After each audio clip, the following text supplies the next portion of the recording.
I'm Shrikant, an entrepreneur just like you. You know, most of you are entrepreneurs, right? In fact, in India, we have about 51% of Indians are self-employed. On that note, let me tell you the story of the richest entrepreneurial couple in this world. My parents had a piece of land on the east coast of India, and their day and night income, labor income gives them just 20,000 rupees a year. My parents are not educated, nor they have all luxurious things in the world. Yet their life was meaningful and happy with family and friends until I came along. You know, giving birth to a child is the happiest thing for every couple in the world, right? That to a male child. At that moment of time, maybe the term apple in the eye does not mean much for them, I guess, because nor my parents have seen an apple or I had an eye. There was this useless baby born without any eyes. What does the world think? Oh, there was silence all over because they have never seen an apple or they have never seen a baby without no eyes. Everybody started telling, oh, this is a sin. Giving birth to a blind child is a big sin. So let us just smother this baby or put this baby die so that you can, you can save the pain for the life. These are the comments that has come up to my parents. In fact, even till today, millions of parents of the disabled kids do listen to these comments and smother the babies like the girl child, or get rid of them, or put them at homes, separating from the mainstream society. This tells you that the separation or the isolation of differently abled kids starts from the birth. On the other hand, my parents showed utmost compassion, utmost care and love to bring me up against all odds. This is why my parents are the richest couple in the world, and I am the luckiest man.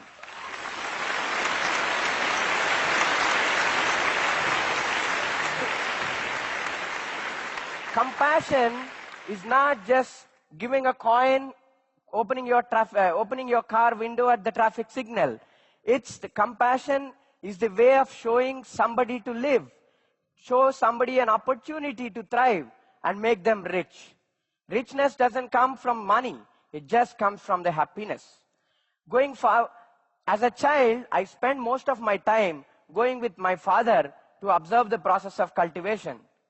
I couldn't do much because I have these short legs and I put up this leg and it goes half a feet inside in the muddy water. What can I do? Nor I see anything in front. And I was just spending time like an idiot. And my father began to think, oh, you know what? When he was born, people were telling he can be useless. Maybe he could. And that is when he decided that I should study. And that was the time he decided I should do something different because I don't fit in their entrepreneurial model. You know this, in the entrepreneurship, we have this lean business model where you evaluate the enterprise and say how quickly this fails. And in my parents' view, in their lean business model, my life was a big failure. Yeah. Then, although I don't have schools in my village, my father put me in a school far away, and it was a big trek. It was not easy crossing all these muddy puddles when it rains, or vehicles trying to hit you, or going through all these sludges and things for about 4 or 5 kilometers. Even for you, it is difficult, right? And imagine how would it be for a person or a child without no eyes. Anyway, I managed going there, but doing nothing. For about 2 years, nobody acknowledged my presence. Everybody thought, oh, look, shit, this is a blind guy, so make him sit in the last bench. Okay, when the PT period comes, people just say, oh no, you can't play with us because you don't see us running. Anyway, so here is the thing. So that was the time in my life I felt I was the poorest child in the world. Because this is not due to lack of money, guys. This is due to loneliness that has come to me over the period of 2 to 3 years when I was 6, 7, 8 years. then when the school was not helping me too much, people thought, and my parents and my relatives thought I should study somewhere with people of my own kind.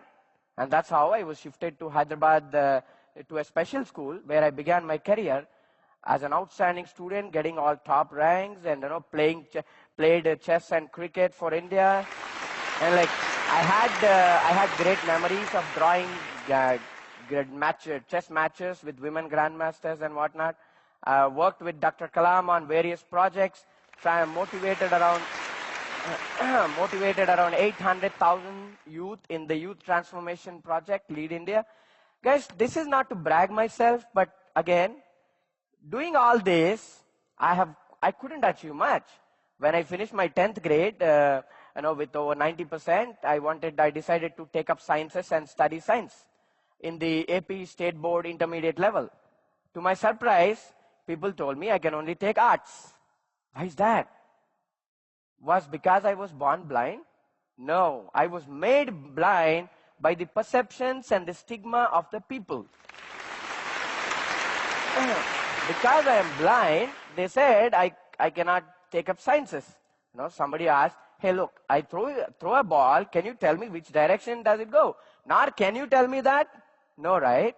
We have this Newton's laws and the kinematic equations to solve. But that didn't convince them. So I was not given an opportunity.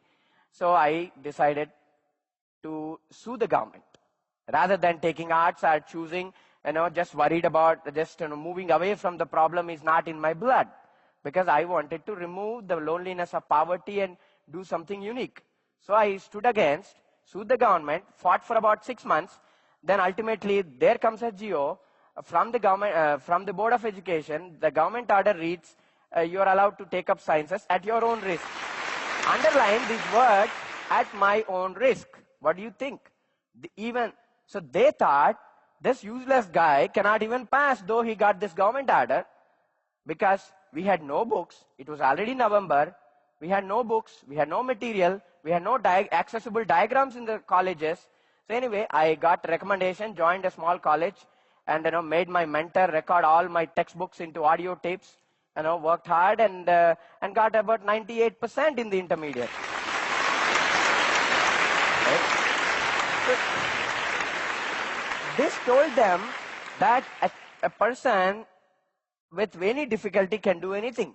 But again, intermediate is over, holidays done. Now time to go to IITs or MITs or BITS Pilani